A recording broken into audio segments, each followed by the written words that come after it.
This is Optimal Living Daily, episode 1093, Self-Acceptance versus Personal Growth, Part 1 by Steve Pavlina of stevepavlina.com, and I'm Justin Malik. Welcome back to Optimal Living Daily, or OLD, where I narrate blogs and books for you, the best ones I can find. Today's author being Steve Pavlina. It's a bit on the longer side today, so I'll read the first half for you today and then finish the rest tomorrow. But before we get to his post, thank you to LaCroix Sparkling Water for their support. It's a no-calorie, no sweetener, and no sodium beverage with nothing artificial, just a hint of fruit essences, so you can have a tastier version of water. Make the switch to LaCroix Sparkling Water. You can check them out at lacroixwater.com or on your favorite social network at LaCroix Water. That's LACROIX, water.com. So now let's get right to part 1 as we optimize your life.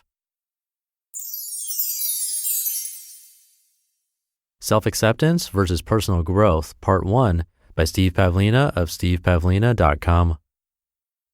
How do you balance self-acceptance versus the drive to grow and improve yourself? On the one hand, it's a good idea to accept yourself for who you are, faults and all, right?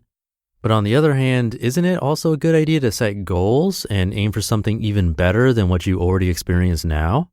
How do you resolve this conflict? Is compromise really the best solution? I believe most people simply compromise. They don't fully accept themselves as they are, but nor are they fully committed to lifelong growth. I think that's a lame solution though. Why not have both? Why not fully accept yourself as you are and also be totally committed to lifelong growth? Can't you enjoy both? Is there a way around this apparent conflict? I often receive feedback, both publicly and privately, that suggests that because I'm so openly committed to personal growth, that therefore I must not like and accept who I am right now. It's assumed that since I keep pushing myself to grow in new ways, that I must be sacrificing the self-acceptance side. The linear mindset. Why does there seem to be a conflict between self-acceptance and growth anyway? I think the conflict is actually a result of a particular mindset. I'll refer to it as the linear mindset. The linear mindset says that your life is like a point moving down a line segment. Your life is a journey through time.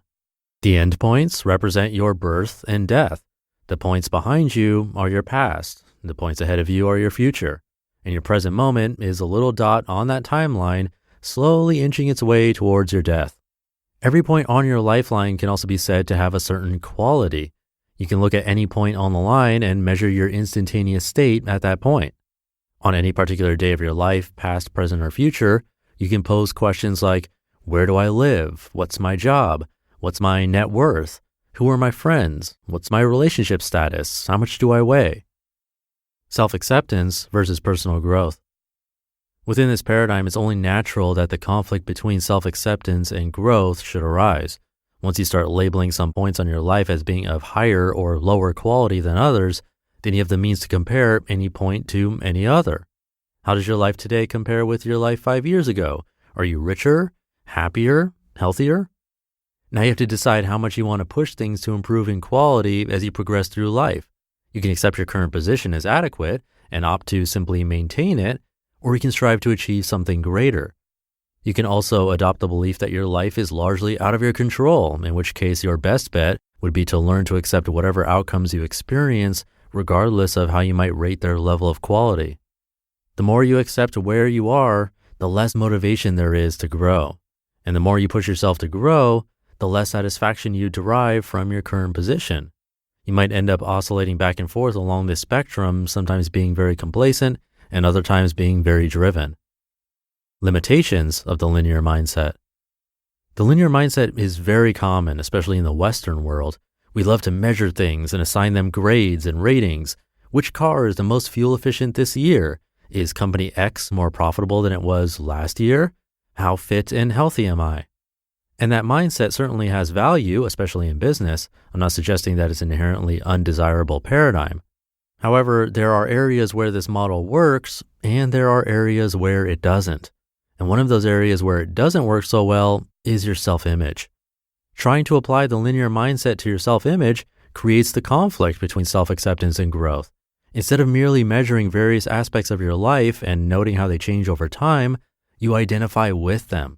I am richer than I was last year. I am more depressed than I used to be. I went from being a telemarketer to being a sales manager. When you identify with the positional aspects of your life, you pull your ego into the picture. Your sense of self then becomes dependent on your particular position. If you primarily think about life in terms of hitting new highs, such as better health, greater net worth, or a more anal job title, then what happens when you experience a setback in your position, maybe even a big one like being charged with a felony?